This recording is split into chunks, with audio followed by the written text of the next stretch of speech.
have public hearings for the ZBA.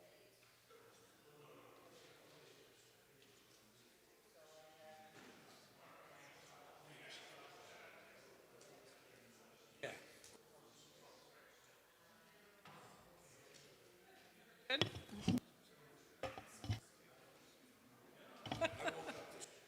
That's a good thing. Did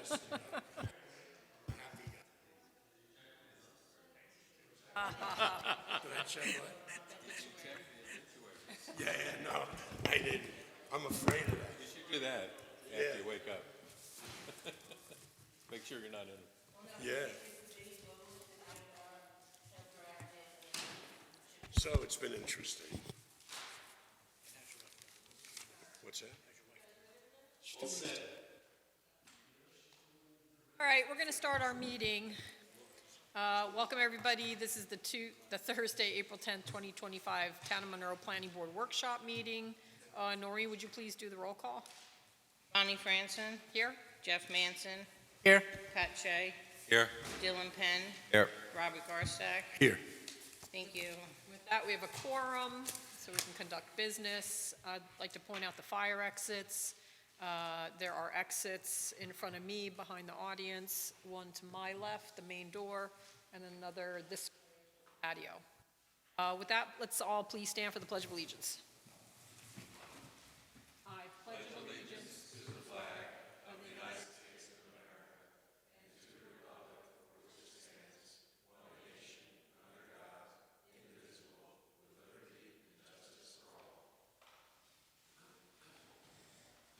First item on the agenda is Henry Farms.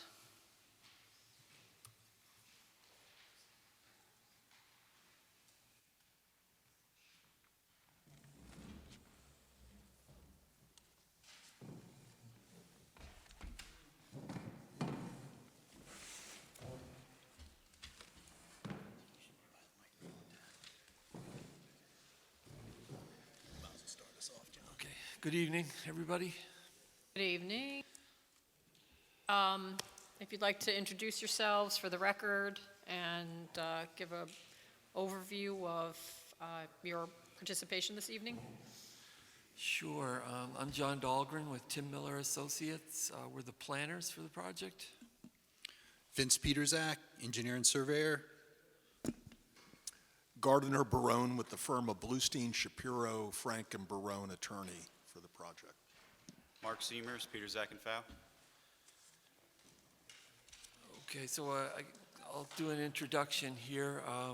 This is a project that's been before the board for some time, and one key milestone is to have this consistency analysis, and it's been discussed before the board in terms of the SECRA process. And just a quick refresher for the board that the project went through the SECRA process in the period 2000 to 2004, when there was a finding statement approved by the planning board at that time.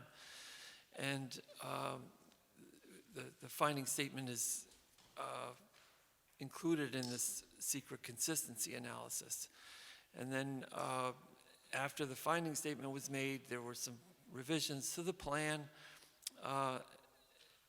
The plan was approved in 2015, and after that there was litigation, and here we are in terms of a revised project.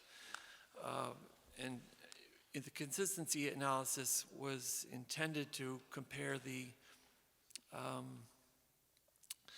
current plan or proposed plan with the plan that was approved in 2015.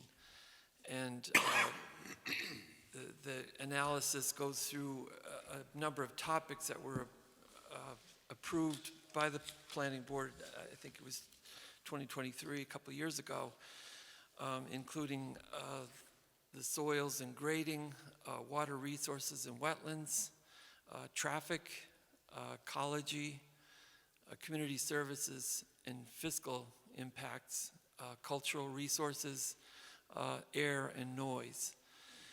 And we updated the data for those topics, including a big effort that was a combined effort between our office, Tim Miller Associates, and Peter Zach and Fow, was to redelineate the wetlands on the site. Since so much time has passed, the wetlands obviously needed a second look. They were redelineated, resurveyed, and current conditions assessed in terms of, functions and also the impacts were compared. Another issue that was kind of key was the traffic, and the traffic counts on Lakes Road was evaluated comparing current conditions with past. And then the community services obviously changed because the project went from, the number of units was previously 66 single-family homes and 50 multifamily homes to 70 single-family homes.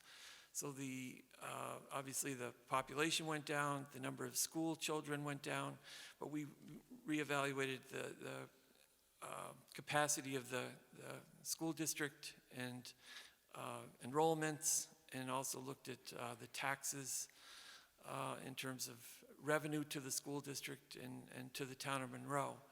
So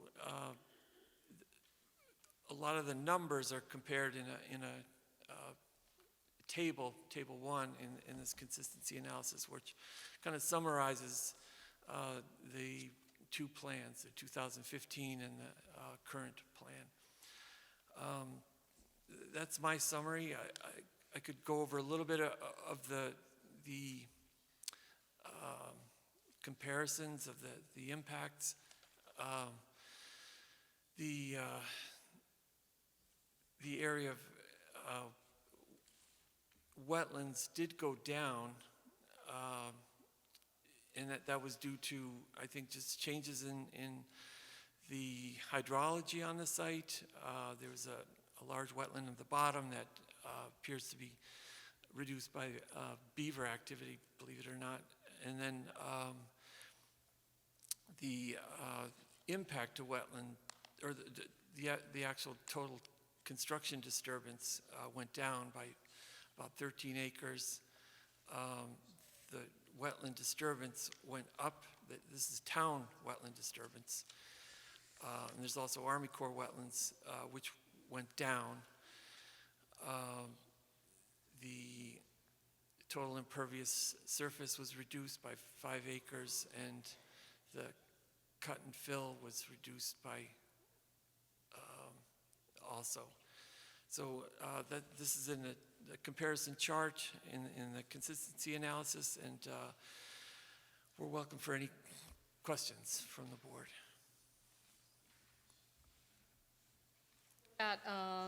Sean, do you have comments on this review?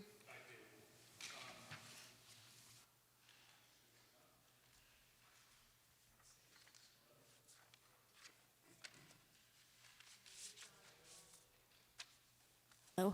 Yeah.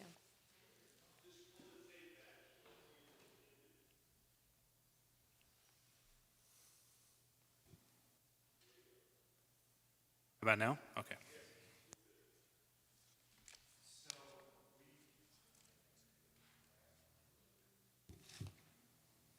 How about now? Okay. Yes. So we looked at the secret consistency analysis that was prepared, and I have a couple highlights for the board's consideration. First, the amount of cut and fill did go up, and one mitigation measure that I thought the board could consider and the applicant can consider is during the site visit, there was a portion of roadway that I had noted that potentially could be moved down the hill to reduce the amount of grading that was needed in order to install the road. I know we had discussed this at the last time this application was before us, and there wasn't a keen interest in trying to revise those plans, but I thought that was one consideration that could be undertaken. With regards to wetlands, as John noted, the wetland disturbance is noted to be reduced because of the amount of wetlands overall were reduced throughout the site. That the total wetland disturbance should, the wetland delineation should be reviewed by the board's wetland scientist, which I know there's a consideration that has to be done on the procurement of that, but the wetland delineation should be confirmed.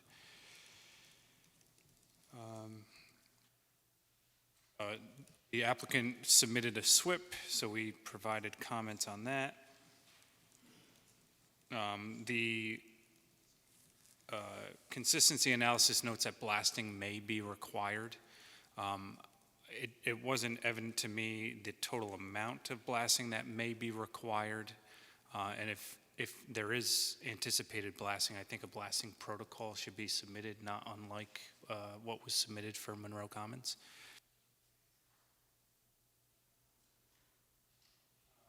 There were some calculations for water demand.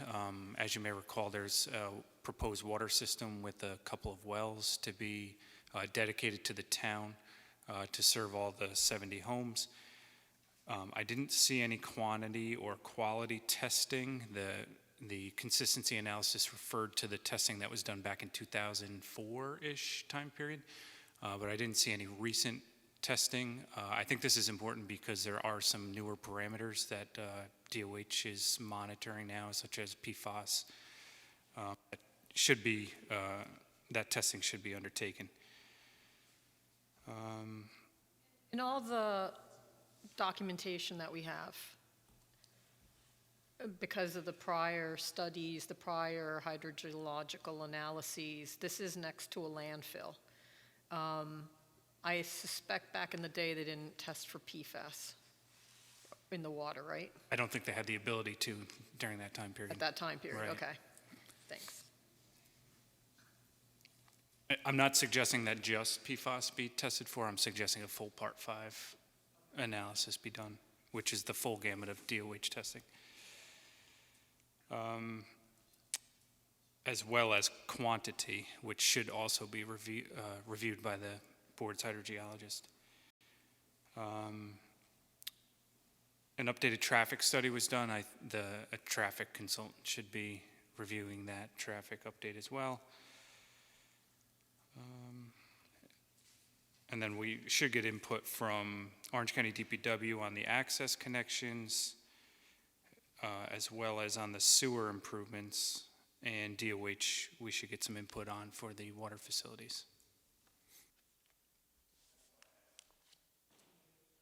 Ashley, you had comments? I did, and I did prepare a memo for the board, just outlining some items that I'll forward as well to the applicant's consultants. That's why they have that. And I do see we also just received comments from the board's landscape architect, so I'll forward those to the applicant's consultants as well. Just to summarize, there were a few just minor typos or misstatements that I will go through in my memo just to clean those up.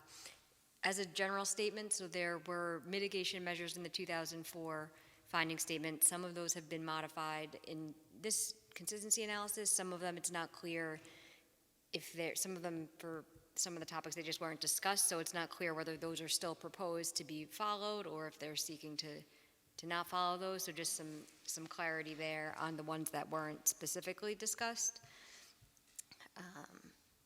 Sean had also touched on quite a bunch that I had referenced here, so I'm just trying to not be repetitive. As far as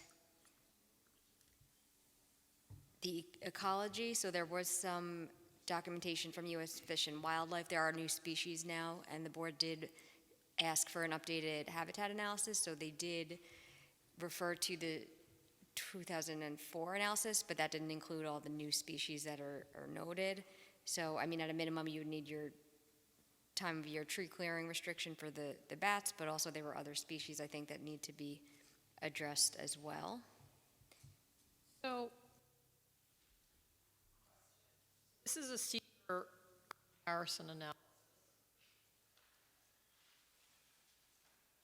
Make taking a step back, what are we required to do?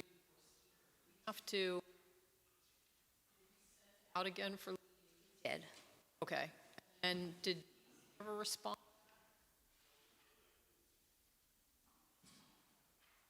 A while back, so give me a minute and I'll.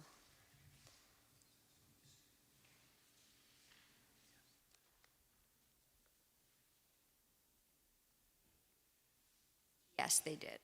Okay. You know what the date was? January 12th, 2023. Okay.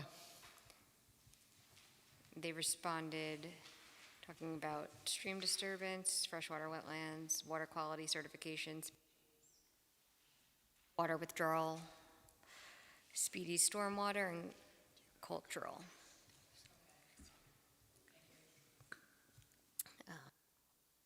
Ecology in the wetlands also would be reviewed by your outside consultant there as well. I had a couple of questions just about some of the mitigation measures, just to clarify. The community services section with the recreational facilities, they're going to be donating, it says a parcel to the town, and I wasn't sure whether that was proposed as the only recreation mitigation, or if you're still proposing that rec fees would be applicable as well, because that, I think, was part of the prior findings. Did you say a parcel is being dedicated to Donated to the town to or the county? town, Okay. I believe. I wasn't sure if I heard county. All right. Might have said that. That's basically the picture there, not to go too much into the weeds, but I will forward those to the applicant as well. Okay. I do think one item with the wetlands, I think they may have just submitted today a wetlands permit application. You'd been waiting on that. I haven't had a chance to review that yet, but that's a big piece you'll have to review. All right, I'll start to my left. Any comments, Bob, at this point? I think they took care of everything.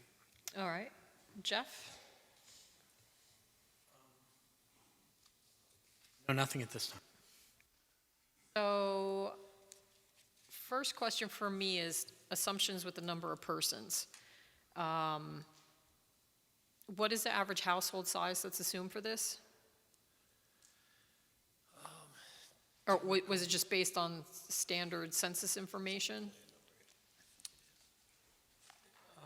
We did use census information and the Rutgers multipliers, but I seem to remember 3.87 maybe was on the table, where I it think- was looking at, because it seem was to looking at a recall that. multiplier for school children and a multiplier for the household. right. So my point is that this should be realistic to whatever individuals the homes are going to be marketed to, which we've done with other development applications. So within our community, there are communities of larger households and smaller households. Right.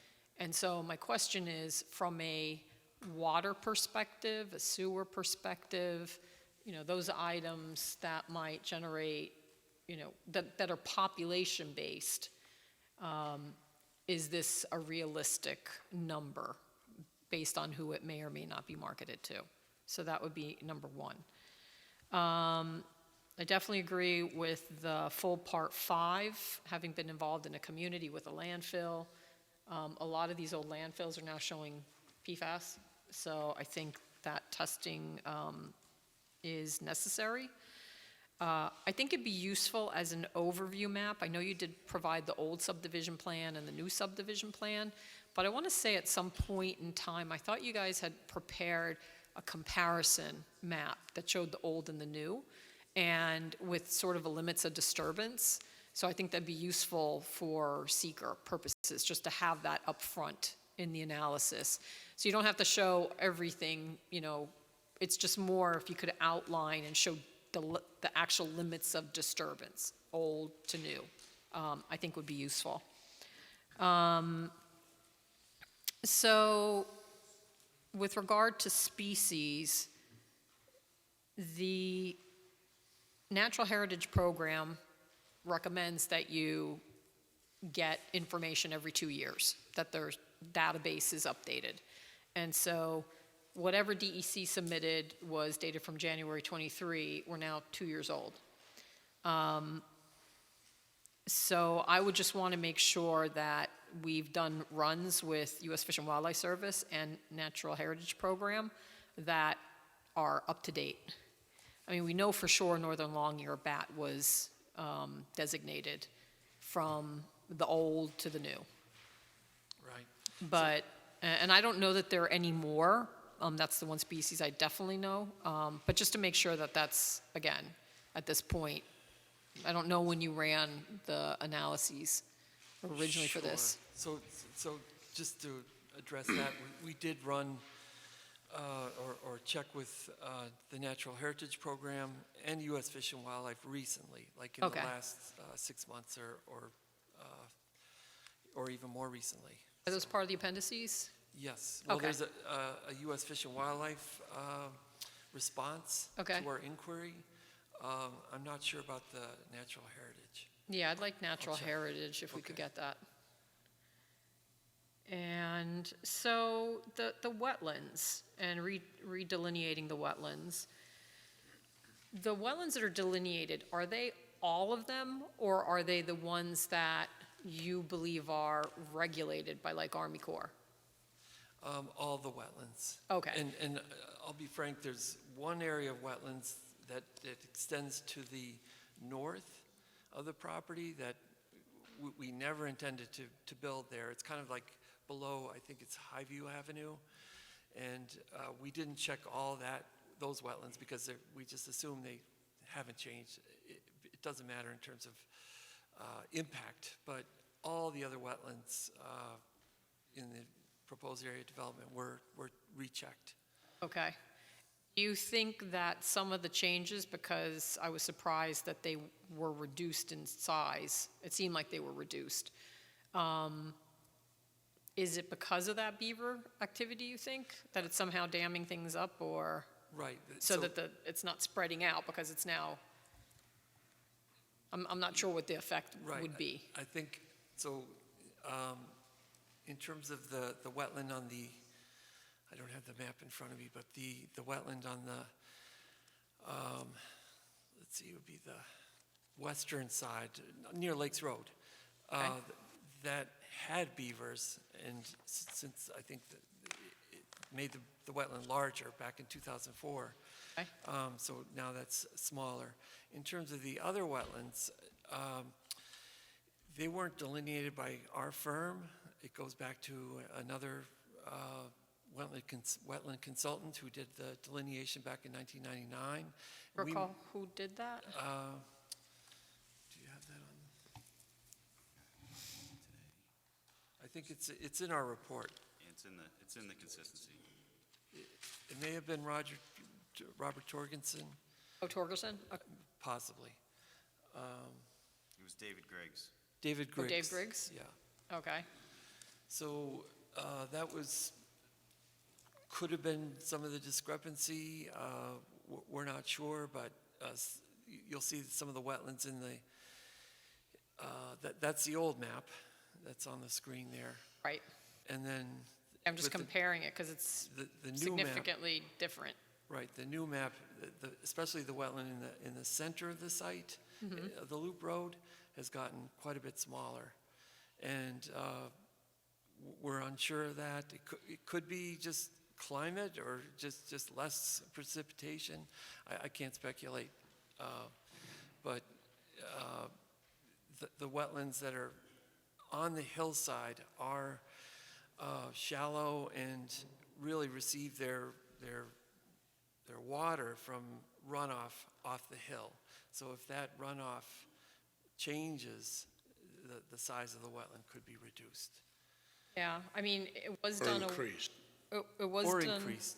Yeah, it was done, what, it looks like 10 years ago. But, soils, I don't think changed that rapidly. Well, the But the original, hydrology, I guess, is the one thing that could change. right. Okay. So we're going to have obviously a wetland specialist check it out. I'd also like to comment on the Sure. wetlands. I've been delineating, getting permits on wetlands since 1987, so I'm kind of showing my age here now. The agency will never tell you if you're flagging in an upland area. They'll only comment if you're inside the wetlands and they want to expand it outward. So if the wetlands were flagged a little bit larger than what they actually should have been, the Army Corps would have never commented on that previously. I kind of find that the Army Corps these days doesn't really comment unless it's a big impact, because they're really, Brian Orzel is handing out PCNs. No, So- but what I meant as far as comments is that if you're flagging an upland area and including that in your wetlands, Yeah. he will never tell you that you flagged too much. Right, right, got it. And just a little bit about the wetlands in terms of, timing and the history of the delineation. They were originally delineated, I think, in 1999. Okay. In 2014-15, we were back and forth with the Army Corps and with Brian Orzel, and I'm not certain, but he may have been out here too to check things. But I know it was looked at very hard and adjusted, some of the lines, in 2015 Did we have for a the J- Army Corps permit. Was there a JD in 2015? There had to have been, I'm Okay. sure. Yeah, because I think I remember them being designated and, No, we got a permit from the Army Corps for wetland disturbance, Army Corps wetland disturbance, and for mitigation. okay. Yeah, I'm trying to remember I assume you got the jurisdictional determination too, at some Yes. point, yeah, okay, It had to have been part of the permit. Sure. okay. And then the recent delineations happened in the past year or so. So the other question is with the new New York State DEC wetland regulations, they've been asking that things be forwarded to them to see whether they do have any regulatory, I know they have their info wetlands that they have in the environmental resource mapper. But are you or have you consulted with New York State DEC with regard to regulatory status? Yes. Okay. At the board's request, I sent them out to the DEC about 3-4 weeks ago, Okay, and the response I got back was that we should hear something within the next 3 months. that's what they're saying too. Yes. At 100 days. Okay, so you have made that? Yes. Okay, perfect. All right, so we know we have to deal with wetlands, and I have reached out to couple people to follow up. And so we talked about wetlands, persons, community facilities. The original EIS, did you consult with the actual providers? Because I think I saw in looking at this that you relied on the impact handbook.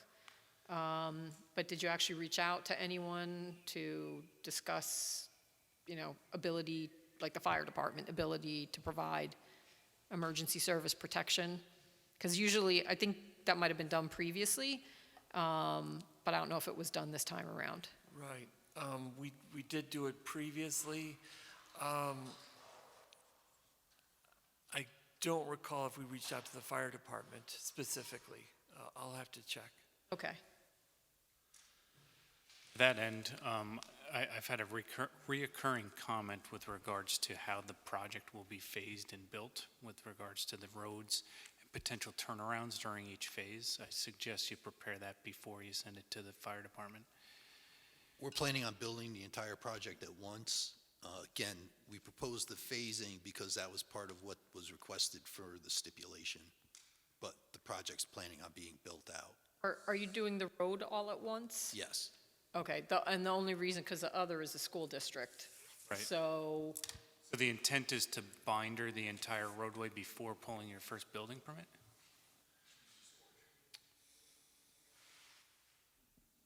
That's what I believe, yes. from a stormwater perspective, are you going to ask for a 5-acre waiver? Or that's going to be done every 5 acres, but you are doing the road first? I believe we have a construction phasing plan in the plan set for construction of the road that keeps each phase under 5 acres 5? while it's being stabilized, and then you can disturb more. Okay. on the road construction. So, sorry, so would the applicant be okay with the note on the plans that requires a full construction of the roadway before pulling the first building permit? It's both for fire, but it's also for buses. So, not that a partial portion of the road is, so where are the kids going to be picked up?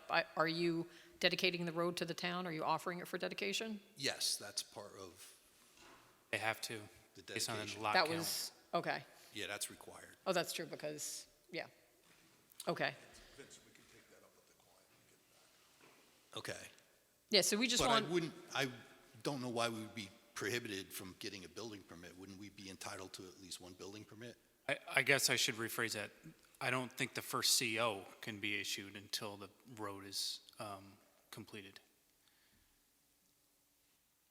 or we have to make plans for how are both the buses going to circulate through Yep. the development, or where kids are going to be picked up, and then number two is we have to talk about Fire. fire access. That makes more sense. Yeah, And we'll okay. check with the client on it. Okay. So those are my comments for now. I'm still going over it, so I'll move on to Pat. Do you have any comments at this point? I have nothing additional. Okay, thank you. Dylan? None. Okay. So I would say next steps are, you have some of our comments. We'll get you additional. I think critical to all of this, we'll send it off to our consultants. The part 5, is that something you will do now, or should we just get our hydrogeologist engaged and then you can communicate directly with each other in terms of expectations? We want to wait and see what comments we get back from the health department first. Okay. And then we'll make that decision. Yeah, and I would suggest waiting till the hydrogeologist comments on the quantity testing. Should he have anything beyond what DOH is going to require? Because I And- assume you don't want to put in a pump to do quality testing and then do it again to do quantity testing. I think what also ties into that is expectations in terms of household sizes. Right, so one of my comments was, there was a number that was utilized for total anticipated daily demand, but there was no backup as to how that was derived, to your point, Bonnie, earlier. Okay. And you have that in your comments? I do, yep. Okay. All right. So I think that's it for now. Do you want to try and get back on the agenda next month? We'll let you know by the next invite date if we Okay. can get back on. Okay. And do you have any comments or questions of us? Not this time? Not at this time. And I did email my comments and Karen, so if you have any questions on those in the interim, just feel free to reach out. Thank you. Yeah, I actually brought Karen's up. Disturbance, geology, soils, topography, ecology, seeker finding, okay.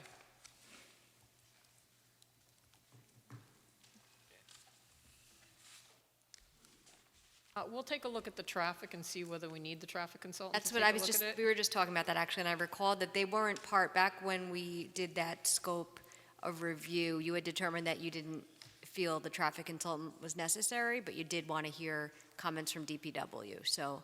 Okay, okay.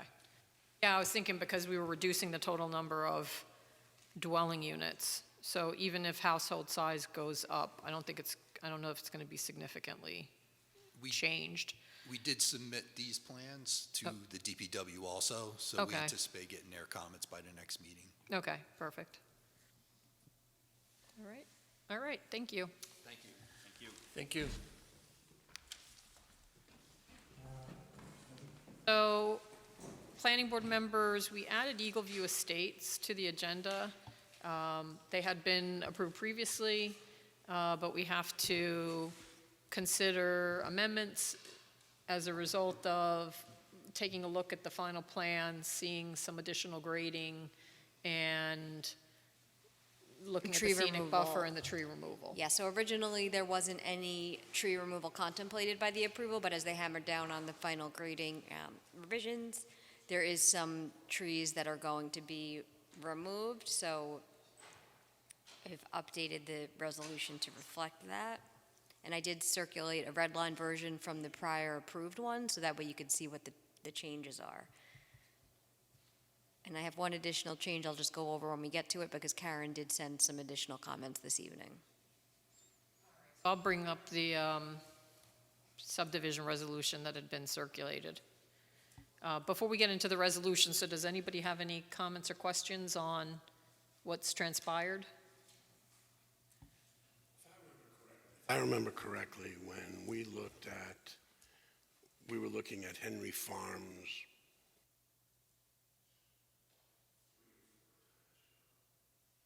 The concern about the wetlands infringing, being too close to the home.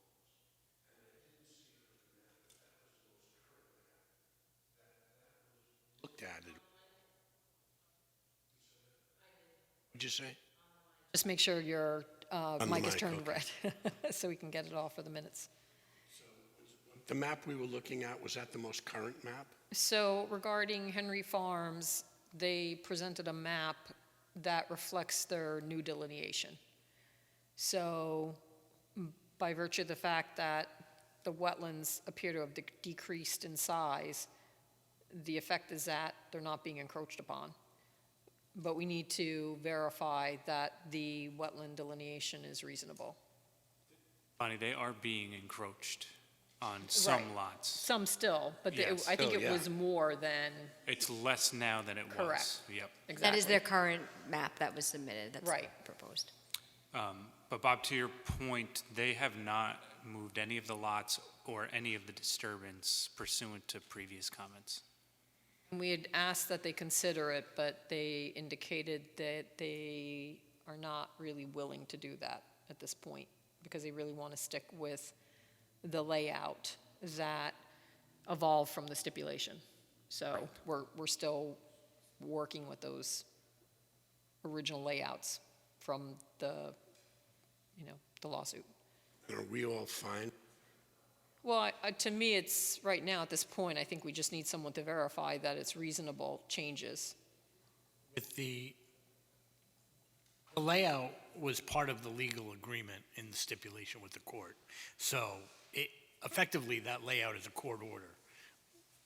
You kind of have to follow a court order. Yeah, you had asked that they consider it, Right. they're not willing to, it's part of the stipulation, so this is the plan that you're reviewing. But I think too, I want to, since the applicant's not here, Yeah, we shouldn't really be discussing it. So my question was, does anyone have, and I'm sorry if I was ambiguous, my question is whether we have any questions about Eagle View Estates and the changes. No worries.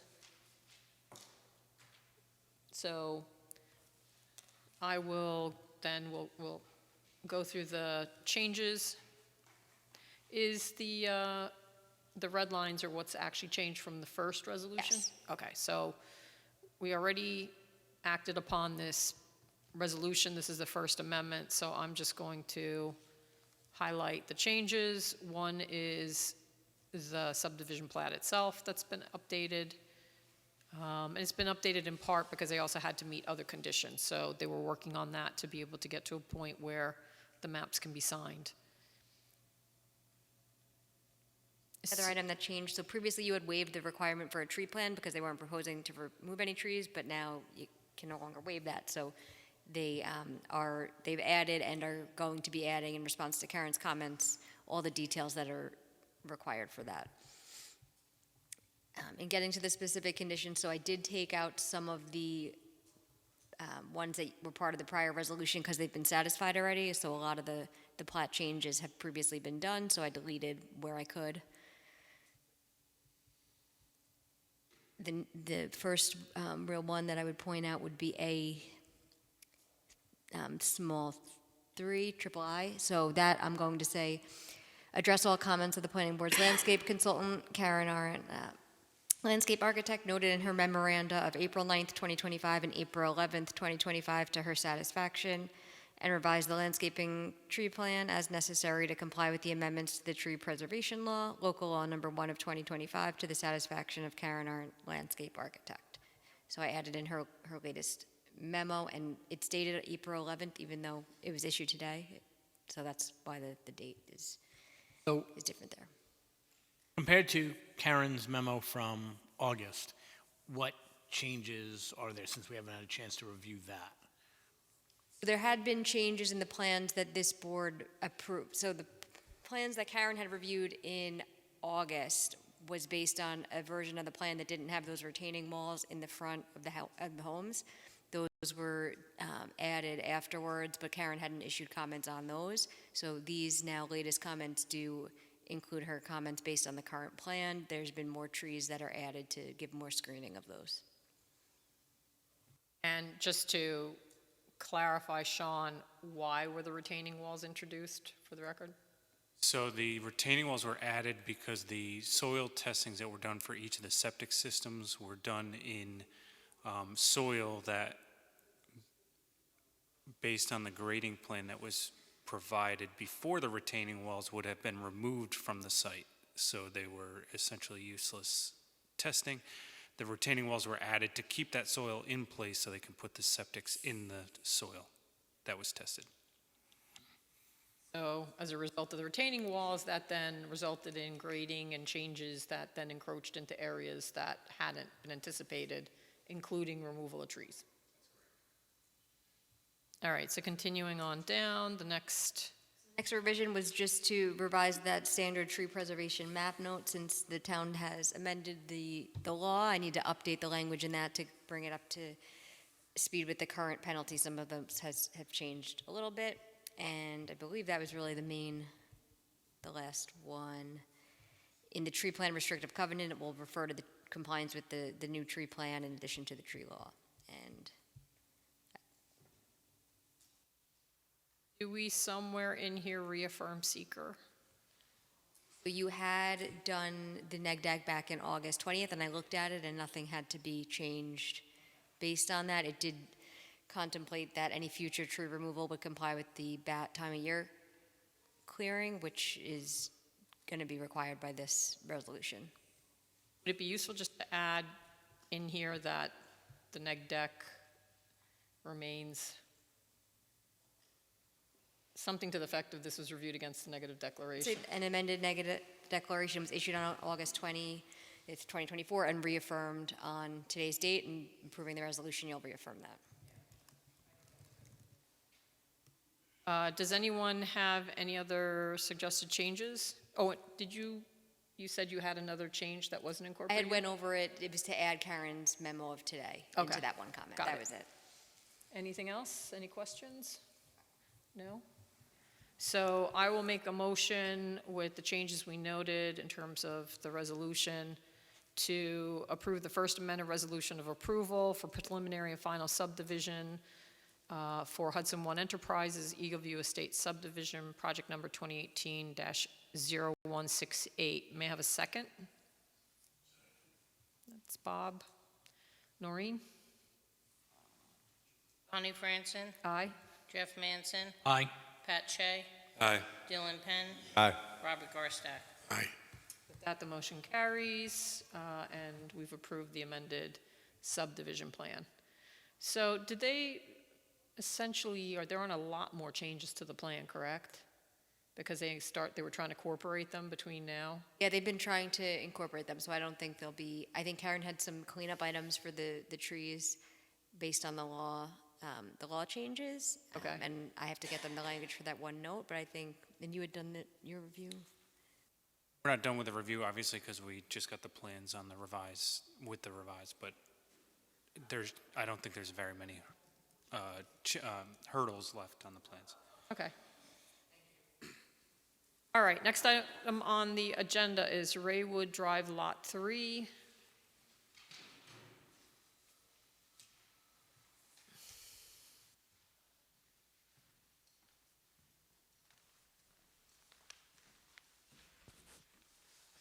Good evening, gentlemen. Hi, my name is Shlomi Gelb from Hartman Design. I have here my coworker Edie Kaufman. He's actually preparing all the submissions. Okay. Um, I'm sorry, what was his first name? Edie Kaufman. Yidi? Okay, thank you. Just want to make sure Noreen has it. Talk to him all. Okay. All right. All right. Do you want to give us an overview of what's transpired since you were last here? Yes. So basically, we are here for a two-family, for a site plan of approval for a two-family, the two-family overlay. We was in front of the board and we was referred by the board to the ZBA because of lot coverage.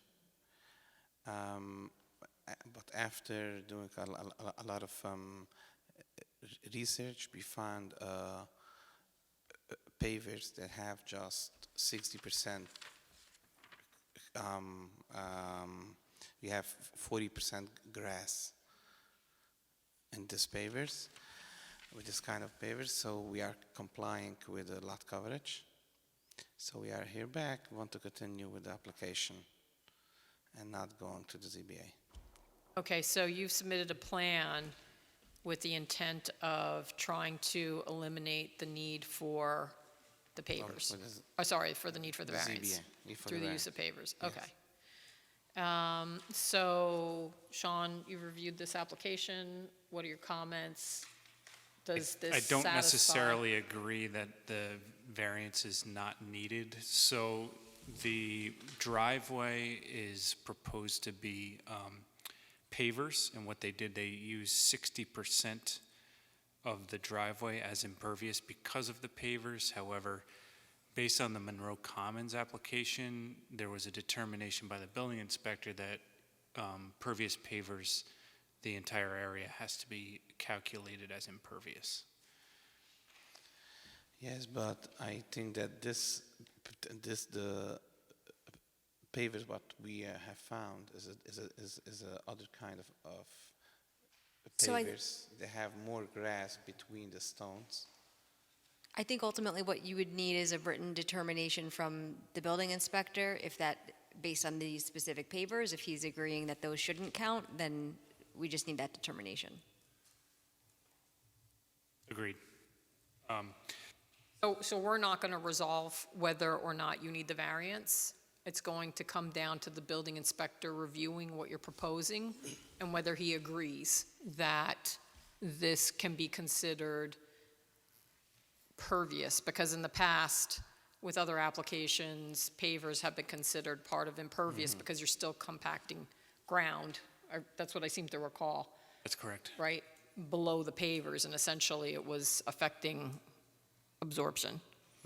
So that'll be Ben's call. Okay, but you saw the image what we have. Okay, so most likely on the usually on the pavers you don't see the grass. Here we have spots of grass. So okay, so you're gonna have to. So let me ask you, I mean, what would you prefer? What I prefer, What, yeah. I want to hear the opinion of the board. Yeah, it's because part of, sometimes going for a variance is not a terrible thing if it works in terms of functionality.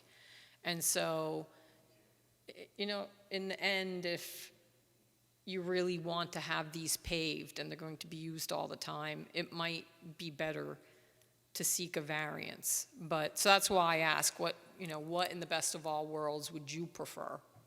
Would you have preferred a paved driveway for maintenance, et cetera? For my house, yes.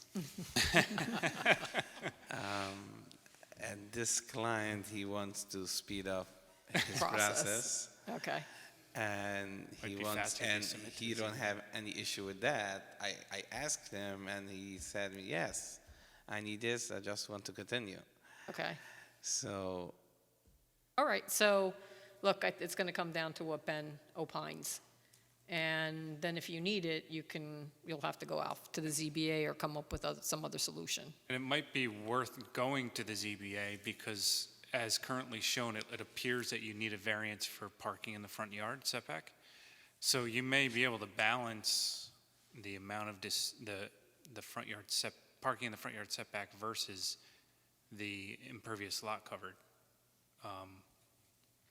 to get the desired variances that works for you and the town. So you're saying that he has to go off to the ZBA anyway, it appears, at this time? No, now we have, Yes. now we have we have revised the site plan that the driveway should be within the setback. It didn't appear that all 4 spots were completely outside the front yard setback. We have the dimensions of 2 cars after the setback. We can add the dimensions, Right, but you need 4 spots. so one behind the other, so we have 1 and 2, 1 and 2. From after the front setback, we need 19 plus 19.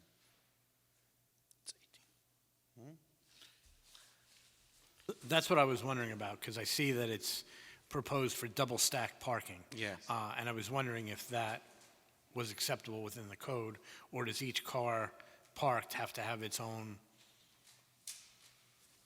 separate egress without having new?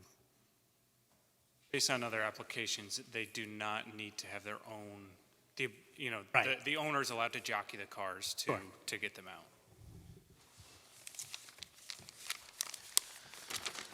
But I understand what you're saying, that maybe we should ask for a variance to have the parking lot in the front of the setbacks and a less variance for the lot coverage, because we don't have to make the driveway so deep. So it's a balance, ask a little for this and a percentage for the lot coverage. Because right now, this would appear, are they all just, they're parking head in and then having to back out? Right? Correct. Because Yep. there's not a way to, There's no way to turn. turn around. Right. Yep. So that's what I mean, what really would make sense and is functional for you for this? And it may be more functional to have a wider driveway, be able to park like a parking lot, or even coming in, but have some maneuverability, but maybe shorten it up might help.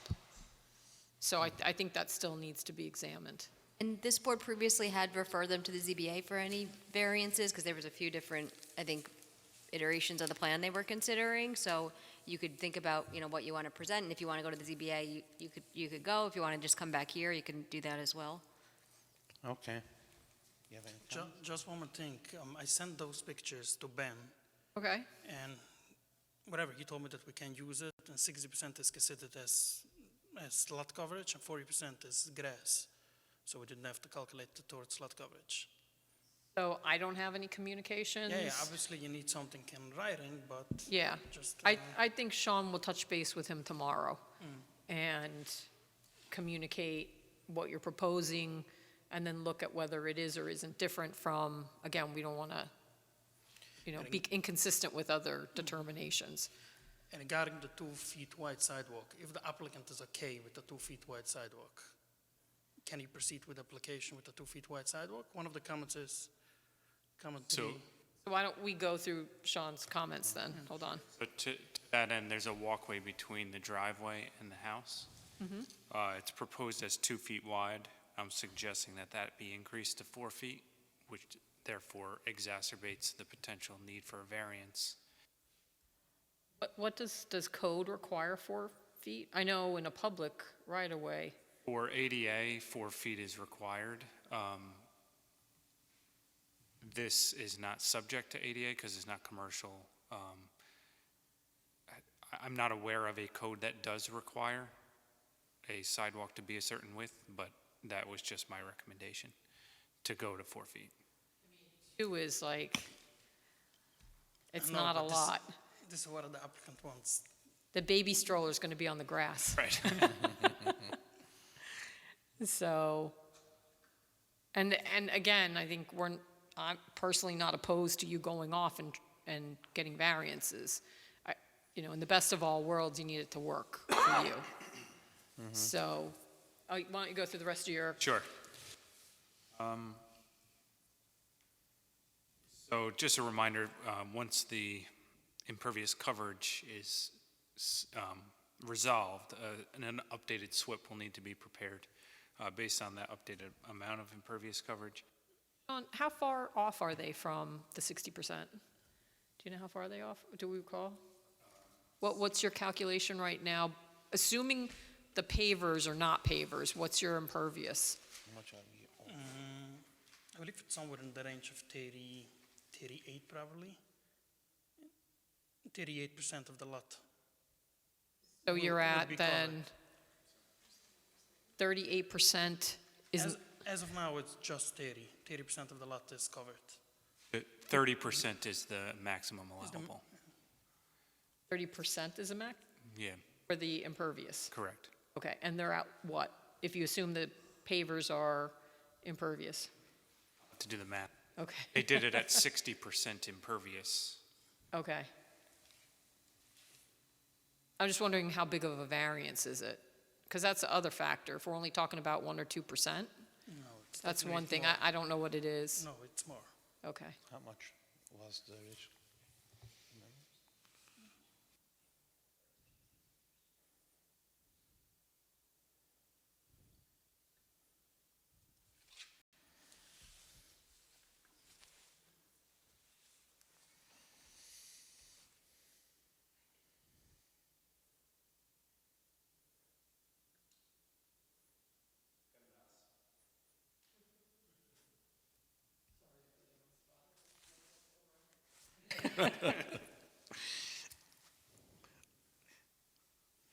Math jokes.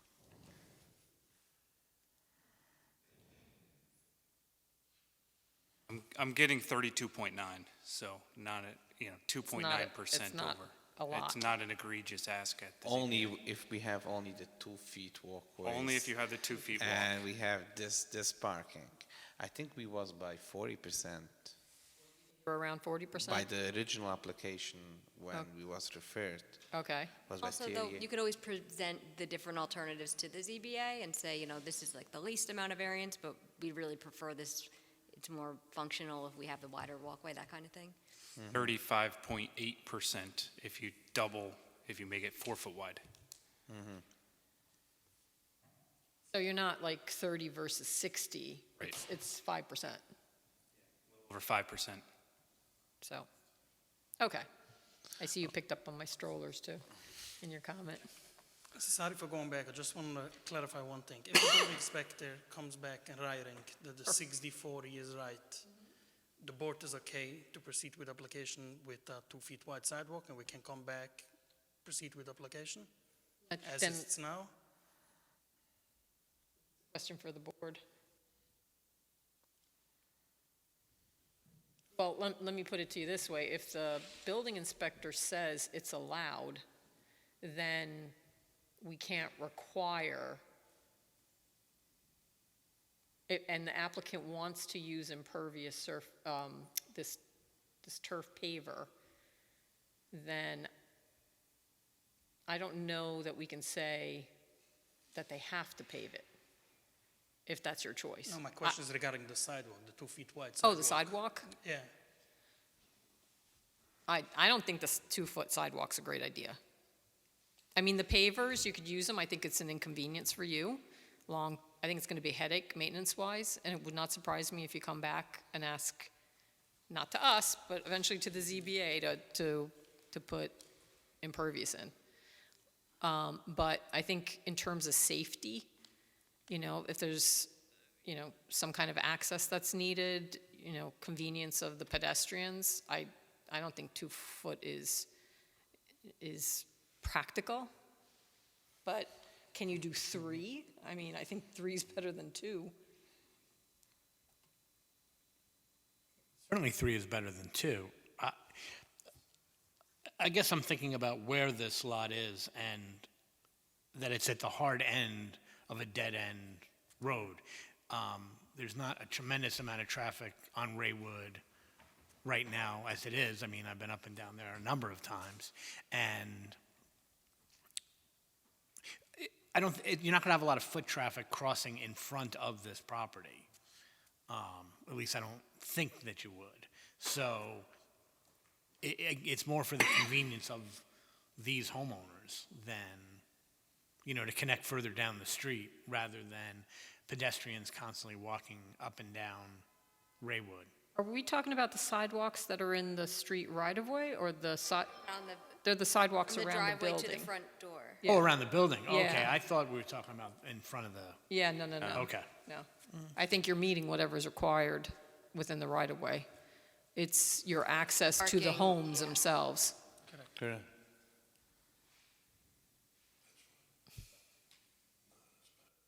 That's 3 feet.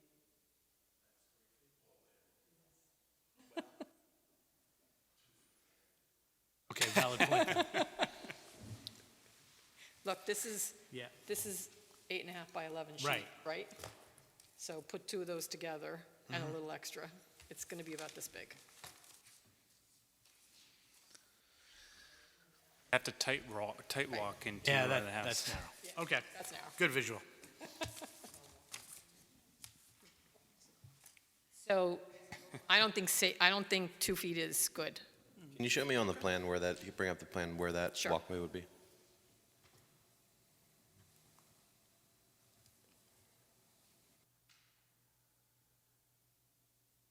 Now, are you doing 2 foot of pavers also? Yes.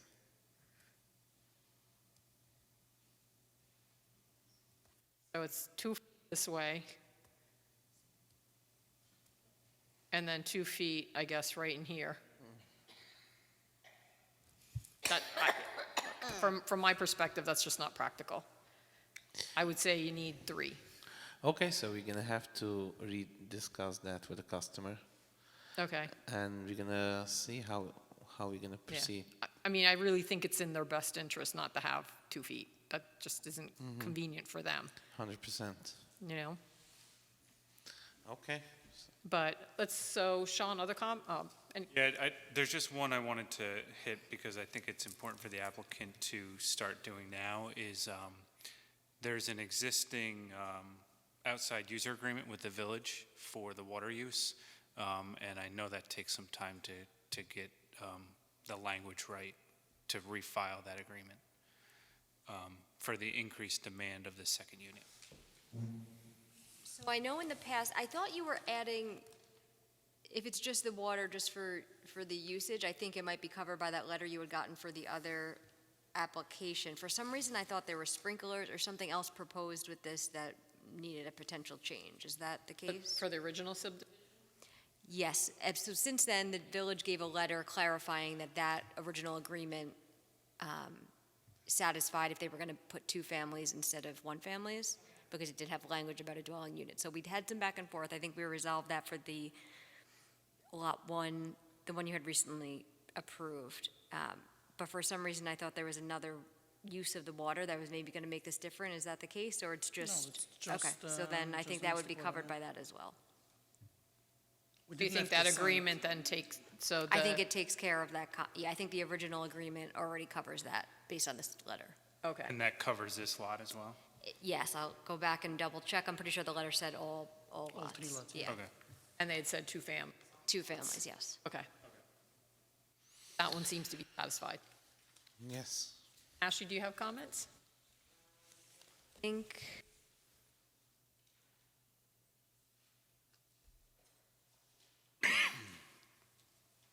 I think it was in Sean's comments, but you do need your architectural details showing the colors, materials for all of the exterior elements. And then I wasn't sure if any additional trees were going to be removed beyond what was approved for the original subdivision. It will be some trees, yeah. Additional, but we are proposing to replant it on the property. Is that shown on the?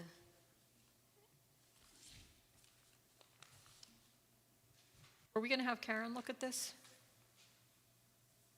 I think you had her look at the original subdivision, but you could have her certainly look at this as well. I think, so that you might have heard earlier, the town board recently adopted amendments to the tree law. I don't know if that would impact anything for this application, but to be aware of that, if there's anything else you might need to add to the plan, but Yeah, the tree law was, you are removing, so My only thing is that I remember that the property in places was a little rocky in the front, like stones, bouldery.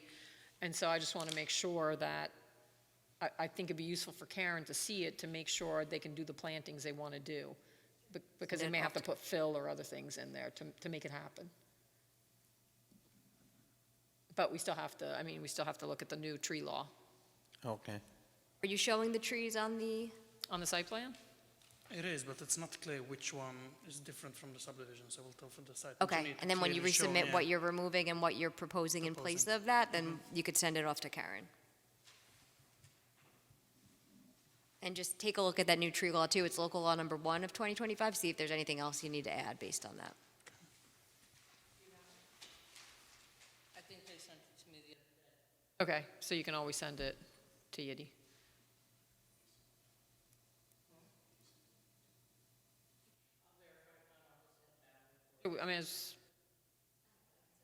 Yeah, and then you can send it to the whole board. Any comments otherwise on this application? Nothing? No. Nothing? Okay. So Sean's going to communicate with Ben, see what's going on with your impervious, and then you'll talk to your client about the sidewalks and what they really want to do in terms of the layout, and then we can go from there. Okay. Okay? Thank you so much. Thank you. Have a nice day. Have a good night. Good night.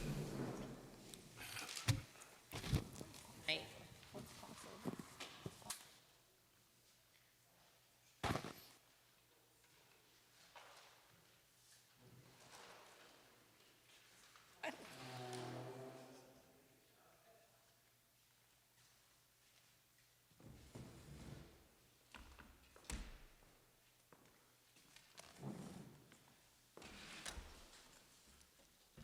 So next item on the agenda is, are you here for Aaron Zimmerman? That's correct, yes. Okay. 37 Dry Hole Lake Road. Okay. So introduce yourselves for the record. Good evening, Madam Chair. For the record, my name is Daniel Richmond with the law firm Zarin and Steinmetz, 81 Main Street, White Plains, New York. And Michael Morgante, I'm the project engineer for this application. All right, do you want to give us an overview? Sure. I'll hand it over to Mike in a second, but briefly, we're before your board to respectfully request that you place us before that refers to the Zoning Board of Appeals so that we can seek to resolve certain conditions that were imposed by the ZBA when they approved a subdivision relating to this lot. In particular, they required that Dry Hill Lake be widened to 22.5 feet, that certain storm drains be lowered, and that the road be resurfaced. None of this was ever done, even though the resolution that the ZBA issued on September 13, 2000 said no building permit would be issued until the road improvements were done. It would be problematic we submit to do that, and I think almost as importantly, Mike met with the fire chief, and as he will discuss, they indicated they responded to calls on Dry Hill Lake Road without any issues. So we believe that by working together with the fire department and the ZBA, we can address their concerns and hopefully have those resolved. Yeah, so back, I think it was on March 15th, I met with Chief Lenahan at the site. I just wanted to get his feel for the situation with the current width and how he felt about responding to fire events. And he had told me, I think he responded to 2 or 3 fire events recently in that area, and that the fire departments had no issue accessing Dry Hill Lake Road. While I was out there with him, I said, what could we do to improve the situation for the fire department? We went through 3 things. There's some low-hanging electrical wires, actually, which probably more or less are actually cable wires. So he asked that those were like tightened up and raised so that an aerial fire truck might not have any conflict with them in the future. Any minor pothole repairs be taken into consideration on the road. The road's not in bad shape up until the cul-de-sac situation. Most of the potholes actually occur towards the bottom of Dry Hill Lake Road near the intersection of Orchard Lake Drive. And then we started discussing, firefighting protocol that he has for Dry Hill Lake Road, and we discussed potentially having a dry hydrant at the cul-de-sac with piping that extends into the lake.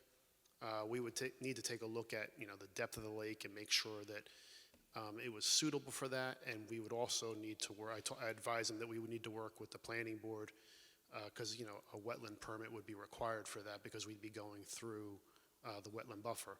Although I will say right now there's only dry hydrants on Dry Hill Lake Road. He noted that, so they bring their pumper trucks up there whenever they have a firefighting event. But that would give the fire department the potential to utilize at least that one hydrant towards the end of the cul-de-sac for future firefighting capabilities. I also did a quick scouting of the road while I was there. It's worth noting that it's about 17 and a half feet on average, and I couldn't readily find any catch basins out there. I have to go back and double check this, but what I did notice was that there's an asphalt curb along the edge of the pavement and even in front of several of the residences' driveways along Dry Hill Lake Road, and it appears that all of the stormwater runoff from Dry Hill Lake Road just goes to the intersection of Orchard Lake Drive, and that stormwater is collected at the bottom of the road via some existing catch basins. This has been in operation for a pretty long time, 30 to 40 years would be my guess. The overall condition of Dry Hill Lake Road wasn't terrible either. It was in fair condition.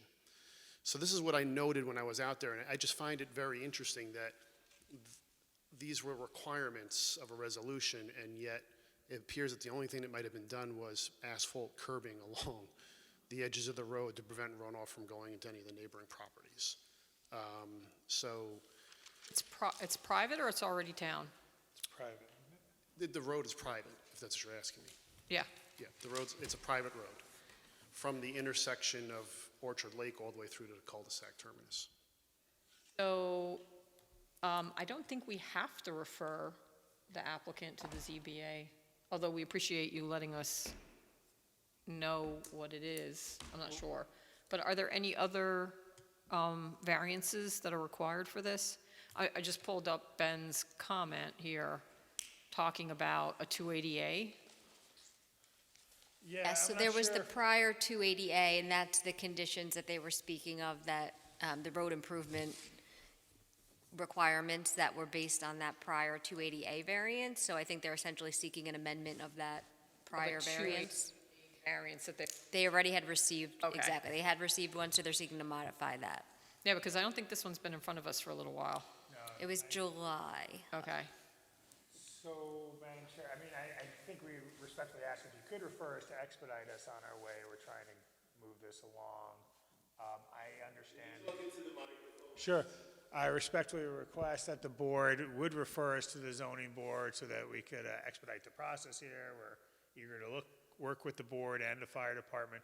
I would also ask, I understand that last summer your board declared intent to be lead agency. I would hope that you could establish yourself as declared. I think you circulated intent last summer. That Yes, could you be- did circulate. I'm not aware of any objections that you received, so you would be able to assume lead agency status. The issue will become, if you're going off to the variance, we have to issue a neg deck before they can make a decision. Yeah, we're going to be ping-ponged a bit, but I think, Okay. we, You want to start the process? yes. Okay.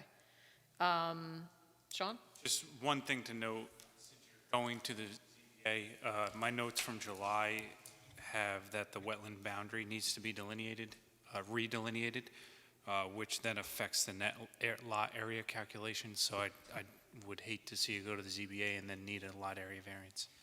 We're in census urban area here? I didn't go that far for DEC, but there's a lake on the property, so it's at minimum a town and Army Corps wetland. I suspect that's urban area I do too. Mhm. for the DEC regulations. Let me actually look real quick. For some reason. If you potentially Under, might like, need a net lot area variance, that way you could do it all at the same time.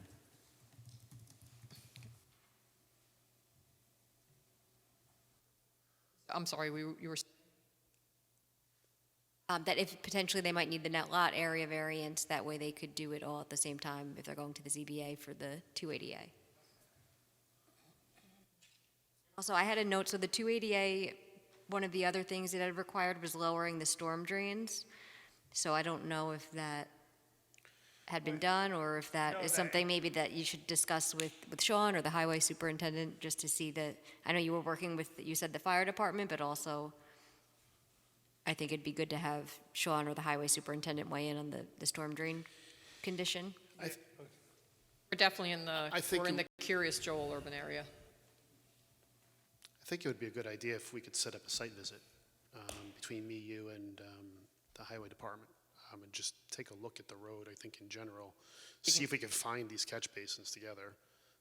Sean? Yes, correct, Okay. yeah. Sure.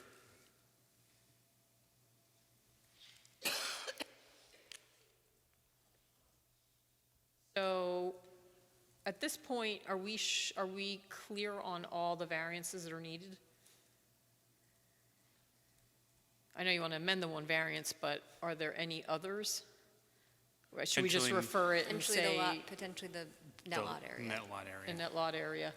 So we'll just refer it, those, and then any others that I would may just be say, required? motion, yeah. for- Okay.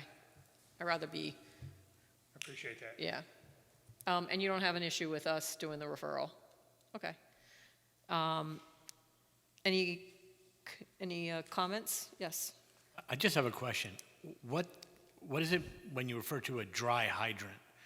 What is that? It's one that doesn't have municipal water under pressure flowing through it. It's basically, there's no water coming out of it. You can open up the cap, nor water will come out. The fire department would have to hook up to the hydrant with a pumper truck and actually pump water out of the lake in order to make that hydrant active, so to speak.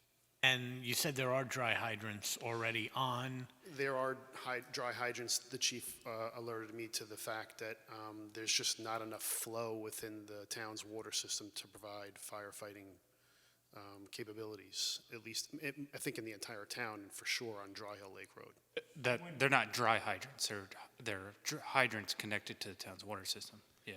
But not active. I'm sorry if I referred to them incorrectly as a dry hydrant, Yeah. but they're not active hydrants, is what it comes down to. They're not They're not firefighting fire rated. hydrants, right. They can't produce fire flow. So what, they go out there with pumper trucks? Why do they have them there? They can't. They're good for testing of the water system. Oh, okay. So they have a purpose, it's just not for firefighting? It's not for fire, correct. Okay. Yep. Do they paint the hydrants differently in the town? Based on I their believe they do. capabilities? I'm just curious. Okay. Anything else? Anybody? Comments? No? All right, so I'll make a motion that 37 Dry Hill Road application be referred to the Zoning Board of Appeals for the net lot area and the 280A requested variance and any others that may be determined necessary. I'm sorry, did you say in connection with the conditions of the 2000 resolution? Is that part I had said 280A variance. That was the one. of it? Okay. And any others that may be required that are determined necessary. May I have a second? Second. Pat? Noreen? Bonnie Franson, Aye.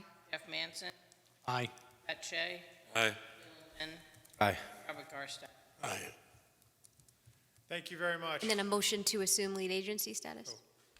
So I'll make a motion that we assume lead agency for this 37 Dry Hill Road application. May I have a second? Second. That was Jeff. Bonnie Franson, Aye. Jeff Manson, Aye. Pat Shea, Aye. Aye.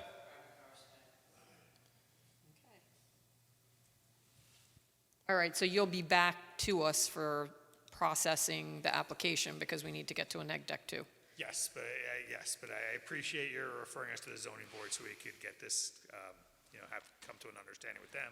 Then we'll be back before your board. Is this property, so I just saw the name Midi Hoffman. Did he work on this previously, or is this his property? I'm sorry, who was it? Yiddy Hoffman? Yiddy Kaufman? No, not that I'm aware of. Well, no, He's from on- Hartman Design. Yeah, no, I just seen this when I opened up one of the older documents. His name popped up. He worked on. he had worked on it. His office is involved in this project. They're preparing the architectural floor plans and elevations. Okay. All right, thank you. Anything else? Thank you very much. All right, thank you. Have a good night. All right, next item on the agenda is Moses Hirsch.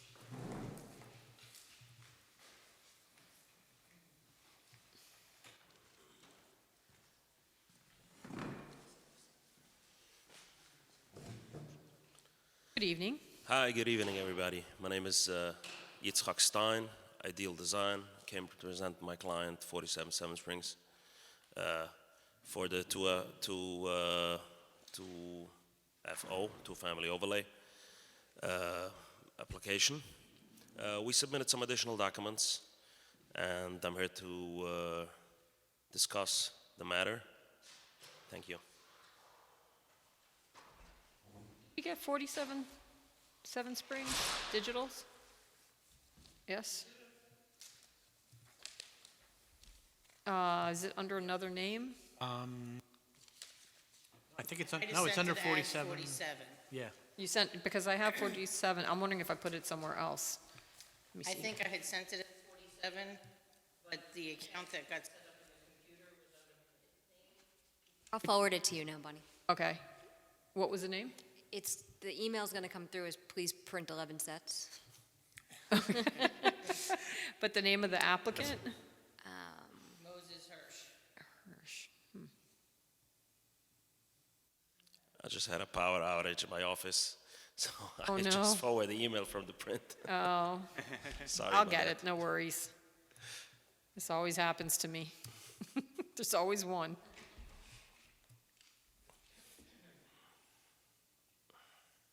However, I see that the new comments that I got are referring to the same comments I had, and I just looked over the file. I saw that the printing, they did two-sided printing, and a couple of sheets that we are required to give in was on the opposite side of the page. So basically, the letter of the engineer for the septic and a couple of things, the SHPO. So this is probably why I didn't see it. So. Maybe it wasn't, scanned, whatever. Yeah. I'm gonna open it up as soon as it comes through. In fact, the important stuff was on the other side of the sheet.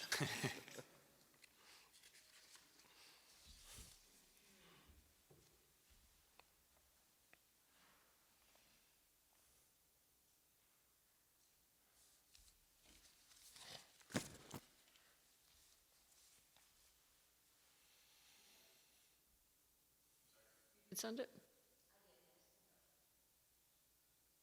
Getting the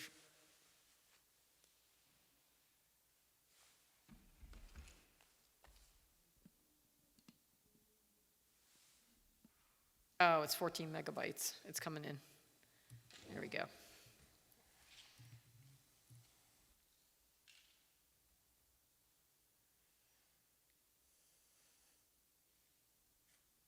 Okay. Where would you like us to, what would you like us to highlight, if anything? So basically, if you want to start, I submitted the exterior elevations.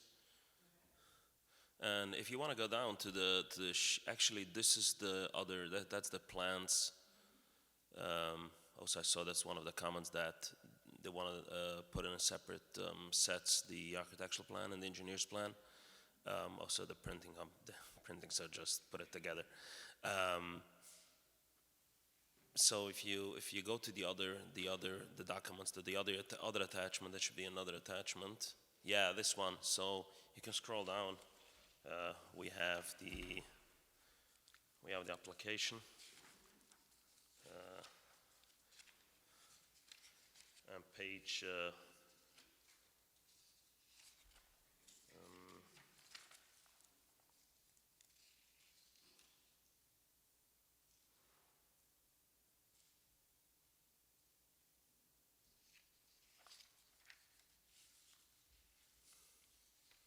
yeah, this is the what? I see the septic Yeah, certification the now. septic certification.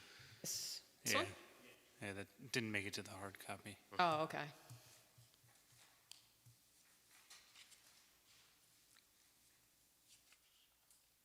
That was Brian. Yeah, he's the engineer. Okay. We also have the SHPO response with Yeah. regard to historicultural. Yeah, page 11 is I think that's the signed letter from the owner regarding the tree removals. Okay.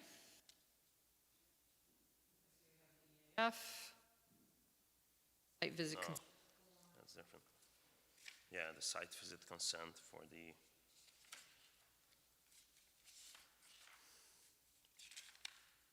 Ashley, did you find anything from the application? I think all my prior comments were satisfied. Okay, perfect. So why don't we get to the engineering comments? Did you have any, Sean? I do. So one of the first big ones was the need for that letter from the engineer for the septic certification, which allows the applicant to reduce the total lot area required to 20,000 square feet. So now that that's submitted, that can go away. We had a couple comments regarding the tree inventory, and what those comments do not include is the need to update the plans pursuant to the newest local law on the tree preservation. so we don't need to, what? So There's need to there's a, update it for the town adopted amendments to the tree law, so you'll have to review that law and update your tree plan if If anything necessary. additional is required. Oh, that's a recent update? I think Monday. Just- yeah, the Monday other day. night, Adopted. so it's really recent, so we haven't even worked through it. So we're not sure how it'll affect your, Where do I find this? Valerie minutes? has it, I'm sure Noreen can send it to you. All right, thank you. All right. The elevations and the floor plans were provided for the addition, but there were no colors provided, so they'll have to, the colors and finishes will have to be provided on a plan. I think there was a rendering that was provided, but there was no call-outs for type Yeah, and all right, and we'll color. update that. Is there going to be a basement in the addition? So, actually, no. So the addition is like a split level style. So half of it is like, call it a basement, but it's like walk-in level. There's no lower level than that. Subgrade level? No, no. Okay. And then I had a few comments on the septic testing. Our office did witness the septic testing done in, I believe it was January. But all the wells within 200 feet of the site should be identified. That's important for septics. I had a comment on the length of the Elgin system proposed. I believe it needs to be a little bit longer. Yeah, I'll review it with the engineer, yes. And there was some typos on the details for the pump station that have to be corrected. And then I had asked previously for a letter from the engineer regarding the additional capacity of the well to serve the addition. Yeah, yeah. So that'll have to be undertaken, and then we should discuss seeker with. The what? And then we should discuss seeker with Ashley. Secret. I thought, So do we have a I think you seeker? did classify it as a type 2 previously. So that takes care of seeker. I have a few other comments. So the tree plan will need to be referred to the Conservation Commission, and also, I assume you want to refer it to Karen as well. I don't know if you want to do that now or wait until they Yeah. submit the new one. Want us to do a, You don't need a motion, but we could just ask Noreen to send that to MCC and Karen. A tree plan. So that's for the proposed tree plan? Yeah, we'll send it off to our landscape architect. Maybe that should wait until after the applicants had a chance to review the tree preservation updates and address those. That's true. Yeah, they could, okay, so your next submission will be referred. So take a look at it, let us know if there are changes that are needed or not, and then we'll determine whether to send it to Karen. We have to work through it because, again, we don't know the changes to the law. A couple of other things, if you could show the width of the driveway, there's a restriction, it can't be over 24 feet at any point in the front yard. So if you could just label that dimension, whatever the widest area is in the front yard. That's not at the parking area, that's at the driveway For the area. driveway, yes, in the front yard. Okay. And then also, so the addition's being constructed where a existing driveway or paved area is, and it's still, I think we discussed this the last time, it's just a little hard to tell clearly, what is being removed. There's a driveway, portion of the driveway that's being removed. If you could clearly mark that, show that, what part of the driveway is being removed, All right. where the addition's going. Even if it's like little X's or just something. Yeah. Or I to saw be it's not removed, updated, something, yeah. Yeah, Sorry just- about that, I agree, yes. Make it clear what parking area is existing and what's proposed, so there's some, I think, over to the left there too, behind the existing part of the dwelling there, Bonnie, towards the left, I think there's some parking spaces, so it wasn't clear if those are staying or going, so, or if all the parking is gonna be in the front there. So they actually don't have designated parkings now, they just have one big paving area. So we'll basically identify the old and the new. Yeah, just make it clear what's staying, That's what's in going. the back, yeah. The reason if you just leave it here, then No, that's not parkings, that's like the rear yard. it just, Yeah, I guess it it's looks not like clear it's what- impervious. It looks like it was Oh, part of that yeah. asphalt driveway, so. But if that's not staying, if it's staying, fine, but if it's not staying, we don't want to count it toward impervious surface area, Oh, got it, okay. right? Yeah. And so I think the other area, I remember this concrete walk was, it looks like there's 1, 2, 3, 4 Right, spaces. we're moving it up. And you're moving it, so just show this Xed out or something. I think that was it for my comments. Okay. It will require a public hearing. Okay. So, anybody comments? Oh, I think one more, the bulk table, I don't know if that showed the net lot area calculation.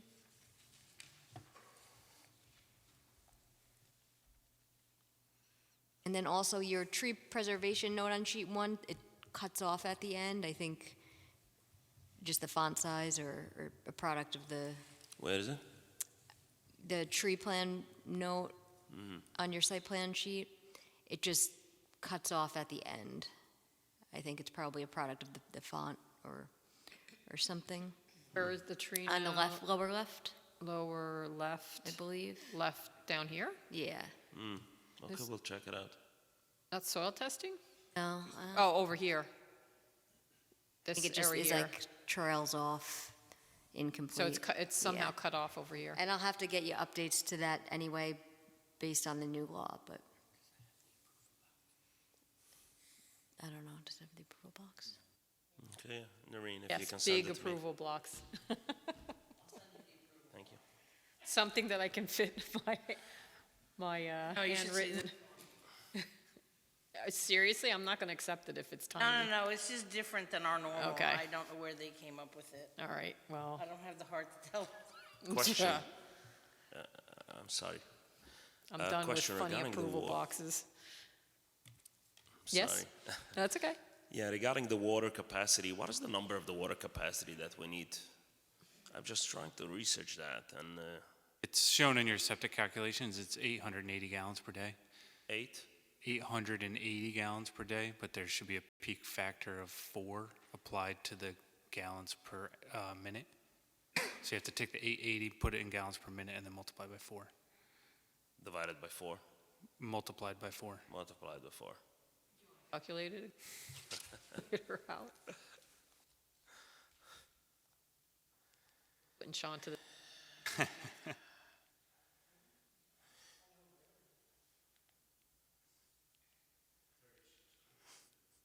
that's what he gets for leaving. 2.5 gallons a minute For each unit? total Total, for both units. for both units? Yep. So it's 880 divided into per Put minute. into gallons per minute and then multiplied by Times a 4. peaking factor of 4. Yep. Got it, okay. I appreciate it. Sure. I was We're just trying testing to him. figure that out, and I couldn't. All right. You're good? So yeah. I know you talked about a public hearing. Do we want to wait, or can we schedule it, leave it open? What do you think? That they'll likely submit everything you're looking for the We next have- time, and if not, you could just leave it open. What do you think, Sean? To open a public hearing? We have the septic certification. I don't think the septic comments are going to be anything substantial. My suggestion would be after we get the letter regarding the well, that it could be scheduled.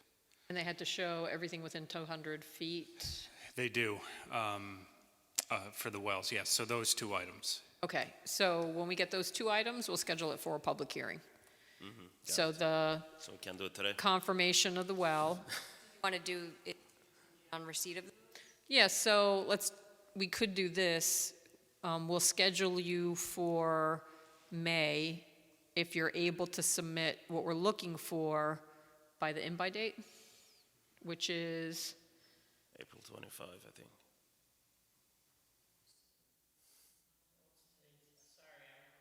today's the 10th.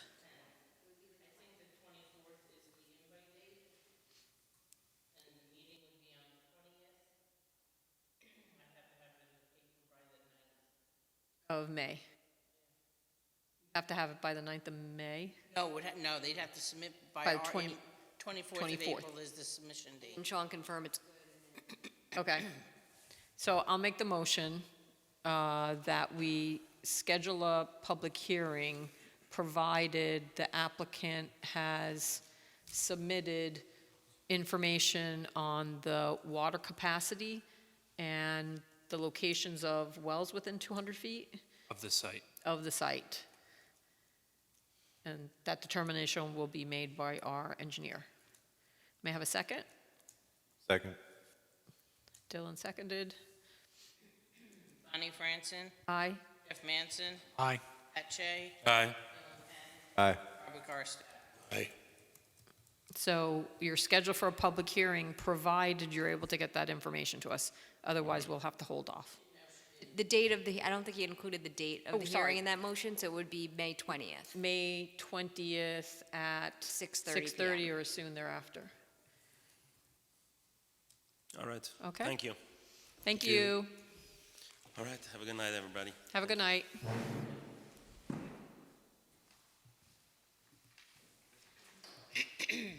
All right. Next item on the agenda is, Mountain View. And I'm going to take a little break, so I'm going to hand this over to my esteemed colleague, Deputy Chairperson Manson. I'll be right back. Welcome back. Thank you, Jeff. Again, for purposes of the recording, would you just reintroduce yourself Yeah, sure. in relation to this project? Yep, Michael Morgante, project engineer. Okay, and where are we at, Mike? We worked through comments from the planning board engineer and the planning board itself the last time we were here. We've made a resubmittal. We did receive some more comments. They're fairly minor. We take no exception to any of them. Waiting for the architect to produce elevations and renderings that are required to be submitted. We have submitted actually to Orange County Sewer District Number 1 for approval for the sewer lateral connection. We have not heard back yet, but that has been submitted, and we will provide responses to the planning board when we receive them. And there are other minor items here that, as you can read in Sean's comment letter, that we still need to address, but the plans have been fairly advanced at this point. And we're here tonight to talk to the board again about any other comments or concerns they may have.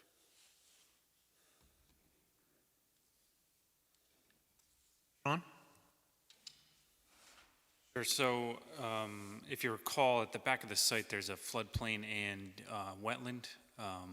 Not that they're being touched, but we need to understand if there's going to be a jurisdictional determination from DEC. I understand that that was submitted to DEC, and we're awaiting their 100-day clock to get that determination. That will affect the net lot area for each lot.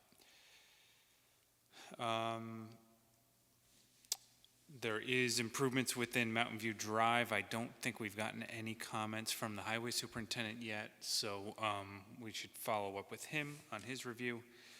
I did provide those plans for him, I think.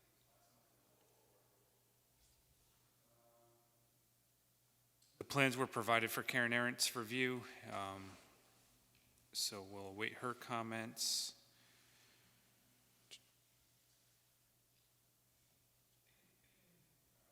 Need architectural elevations. The response letter noted that they will be provided in a future submission, as well as the reinforcement that was used in the existing retaining wall on the site.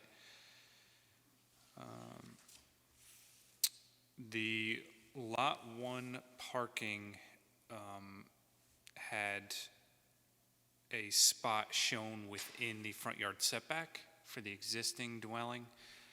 So that'll have to be corrected somehow. I think that house exists, Mike, is that correct? It does. I don't know that we actually have a parking space shown for that. I think there's just one car in a garage. It's not, but there's 2 cars required for a single-family dwelling. Okay. So that may require a variance. In addition, the special use permit requirements for the 2-family dwelling allow up to 24-foot width of driveway at the front yard setback. And there's a dimension of 35 provided. So there may be a need for a variance from that condition as well. We'll see if maybe I can reconfigure that a little bit as Okay.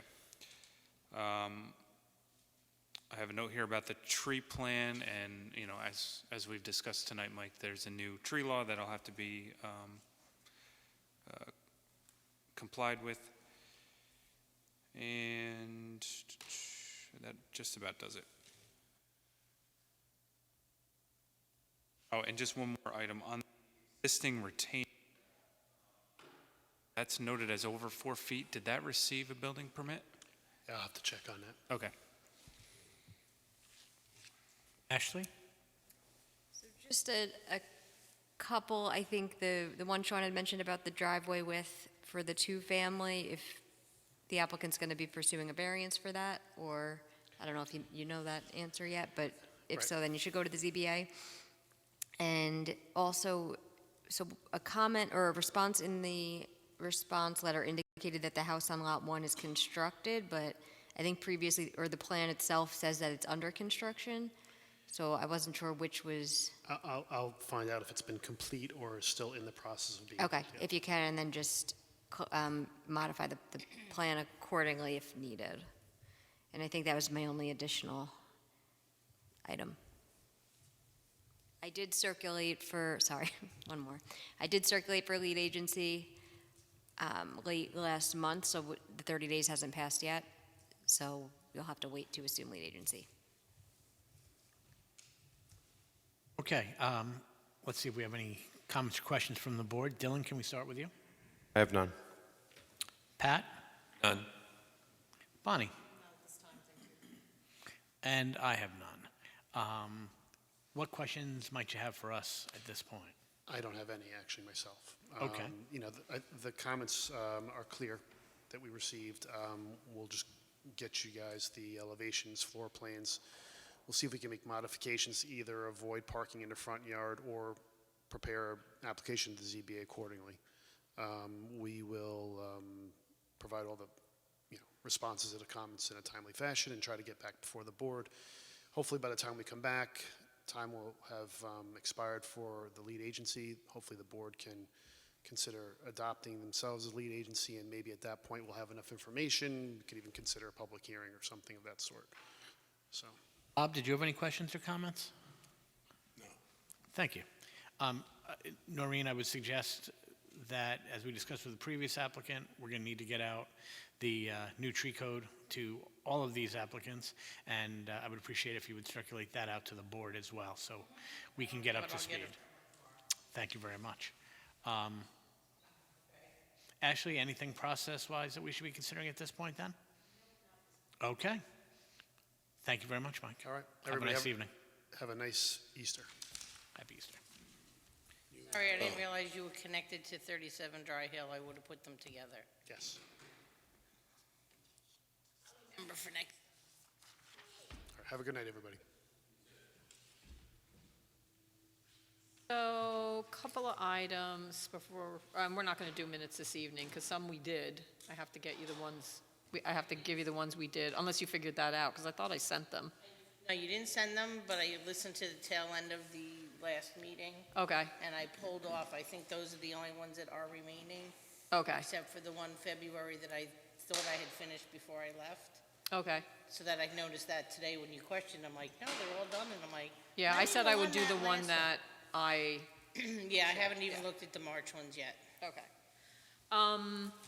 Do we need to talk about Monroe Commons at all? Okay. And do we need to talk about Pilati Village at all? Or is that, where are we in that? Or I could give you a little bit of an update. He So- stopped. Oh, well, Mike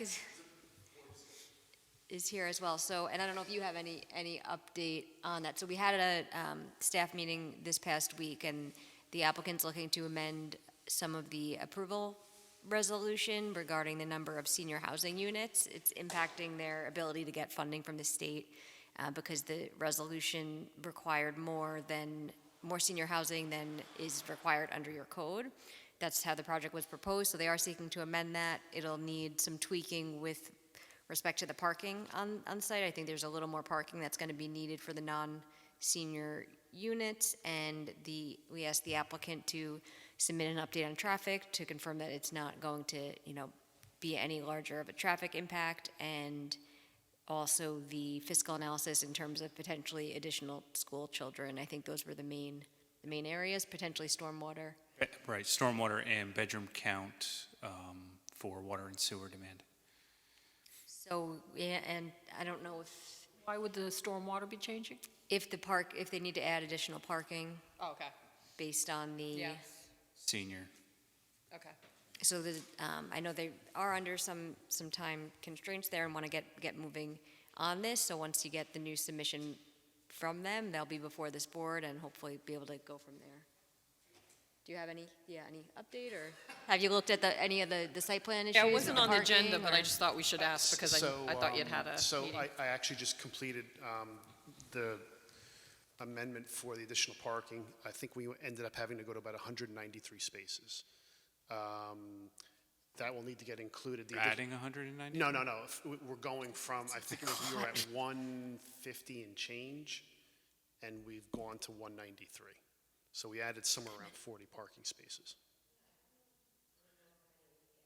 Yeah, I mean, I got to double check the numbers, but that's what I recall off the top of my head. So we'll have to include that additional impervious surface in the stormwater pollution prevention plan, make sure that we have adequate treatment for it and all that. We'll also have to update, as Sean noted, the water and wastewater reports to include the additional gallonage that may be required for the additional units. I think though if the bedroom count's not changing, then I don't think that, It's not changing much. but it is changing a little, the bedroom No, count? we still have 100 units on the south side of the senior Where's housing wastewater building. and water? I can't remember if I can't remember if the same number On- of on the distribution of conference one call- and two bedrooms are the same. On the conference call, the conversation was to retain the layout and existing bedroom count on the south side. So 100 units, 12 of them is two-bedroom and 88 as one-bedroom. I believe it is the same. It's just a distribution of which are for seniors and which are not anymore.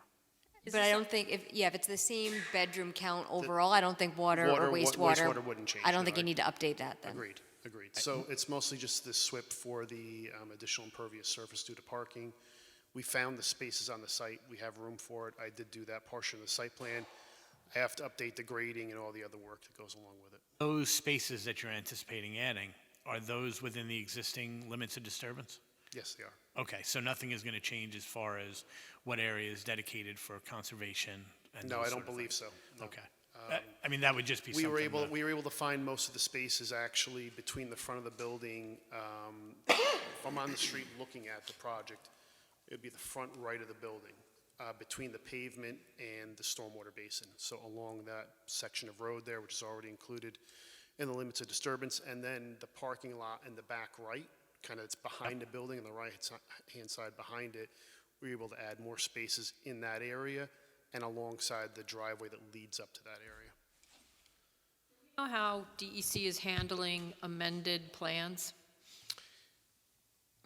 with wetlands that, let's say, are Army Corps, but now this is an urban area? With an amended plan, does this have to go off the DEC for a jurisdictional? It's unclear from what I've read in terms of they call it the transitional regulations. Yeah, that I'm not sure. Because I don't know, It's something that you would definitely want to get that sooner than later. We had wetlands on the east side, DEC wetlands, where the big building was. I thought on the east side, those were Army Corps. The side where the golf course is, yes. Yeah, those were Army Corps, and Those are then Army the other side, there was a DEC wetland, so that one had a 100-foot buffer, so it wouldn't affect anything, but it's Correct. the west side. But we've maintained a town 100-foot buffer. We do have a wetland permit for disturbance, though, For the town. for the town, correct. Yeah, On the Army Corps wetlands, so if they're now DEC wetlands, I think the buffer would be applicable. So they would need an additional DEC permit, but That's my question. that would I be don't the know. only thing to. Yeah, we'll have to. Are you representing them? I'm sorry, You're representing them still? Oh, yes. Okay, so maybe you can reach out to DEC? Yep. Because it's 100 days? Everything's 100 days with them? Yeah. So, All right. needs That to would be done ultimately just sooner be, than yeah, later. outside agency condition. Yeah, yep. That's true. But just be good to know. But to get that because- process started, Yeah. definitely.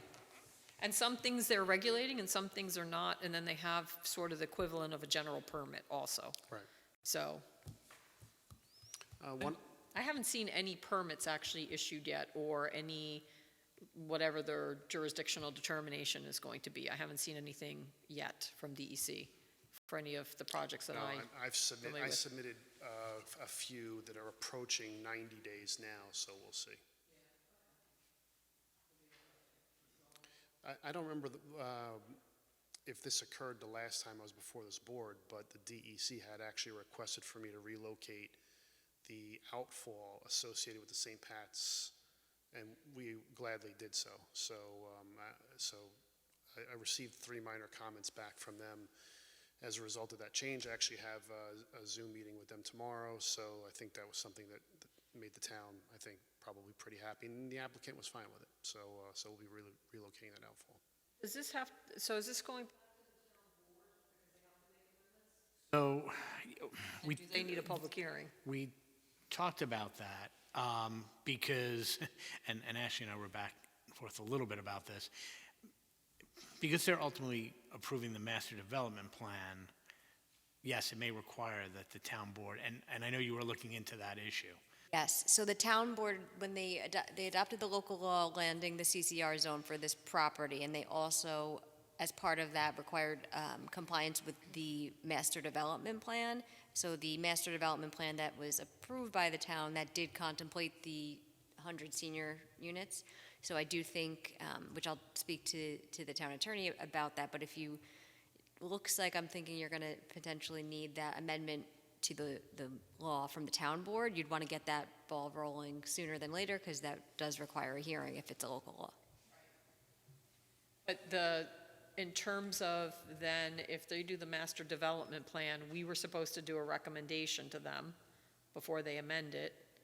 Then it comes back to us for site plan, because I know we had it had been referred to us previously. It was, and you gave gave our, You gave recommendations on the master development plan. Right, that were someone then- wondering so, if I that mean, you has to happen can, again. It might, so I think you'd probably give a lot briefer of a letter at this point. I'm just really commenting on the change, you know, Yeah. you could say your prior comments are applicable except to the extent Once it's- modifying. And process-wise, once it's done with the master development plan at the town board level, it's in front of us just for site plan? For site plan, and I'm not sure, Was there I mean, it SUP? has the wetland, I believe that was a separate resolution, the wetland permit. I don't think anything's gonna be changing to that if they're staying within the original limits of disturbance, so it would be site plan. It would be before you for site plan. Ultimately, I think they're gonna seek a subdivision, but that won't be until later on because they need to merge all the parcels first. Well, Okay. The parcels have been merged. They are merged already, okay. They're merged.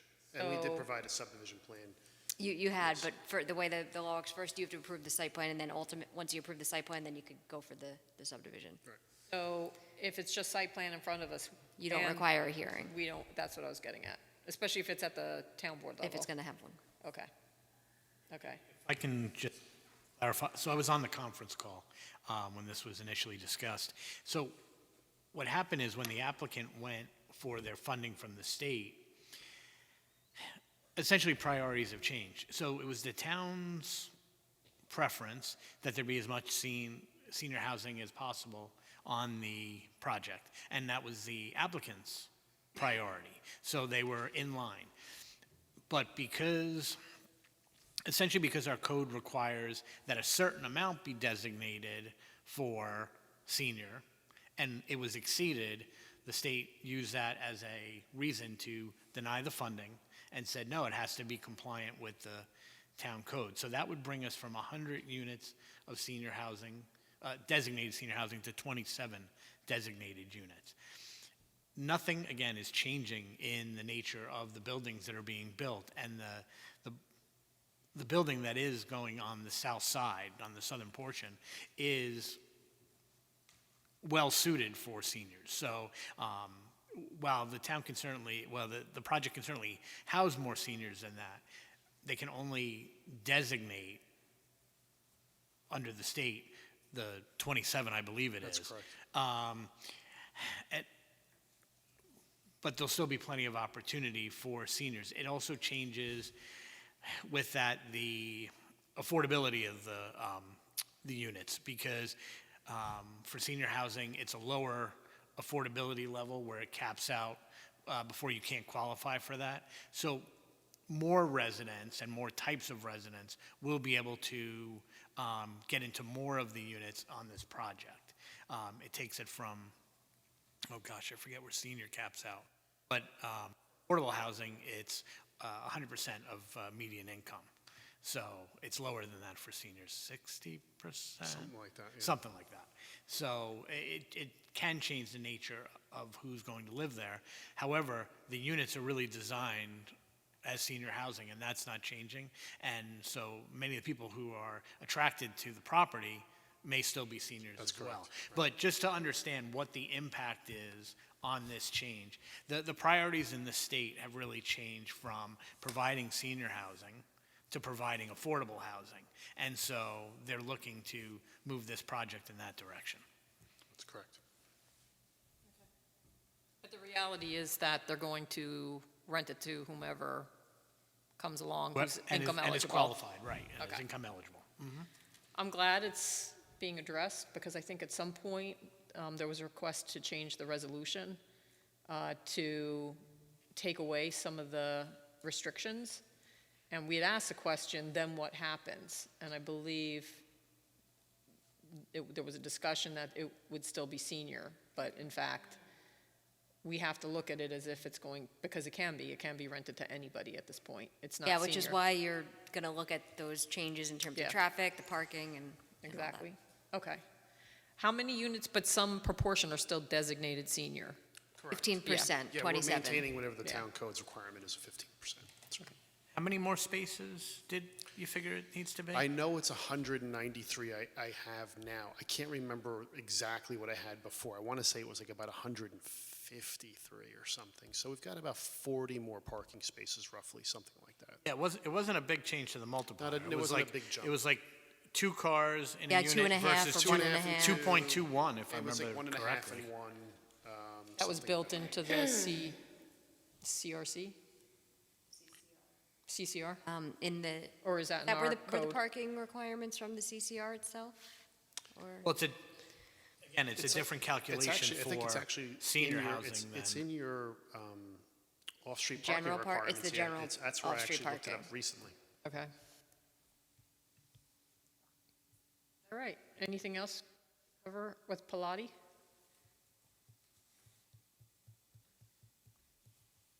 Ashley, can you think? Sorry. No, not Good. for me. Okay. Just- Anybody just- have questions on Pilati? No? Just so you understand the proposed changes. And Jeff, as he's indicated, sat in on that conversation. Okay, great, thank you. We're not doing minutes tonight. We'll take care of it on Tuesday. Okay? All right. One final good night. Anything- You're good, thank you. Anything else we need to cover at all? Yes. So I regret to inform you all that I I'll don't know, be. I don't think we have to cover anything else. I keep hoping it goes away. No regretting. There's no regretting in planning board. That I'll be leaving MHE, taking a position with Orange County DPW. So Wow. effective May 9th. Congratulations. Congratulations. Thank you. Congratulations. We're sorry to see you. Thank And we're you. gonna Me miss too. you. Yep, me too. Thanks for everything. Are you, Yeah. but you're here next Tuesday, right? I'm not here next Tuesday. I'm Oh. away next week. Okay.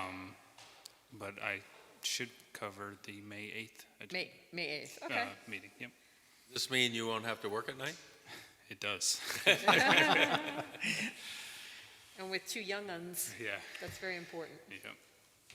So, well, again, we're gonna, thanks for all your hard work, thanks for all you've done, and wish you much success at Orange County DPW. You're gonna be with a lot of good people over there. Thank you. And you can always come visit us. Yep, And, but we'll see you in May. Thank you. yep, thank you. So with that, I'll have a motion to adjourn. May I have a second? Second. All in favor, say aye.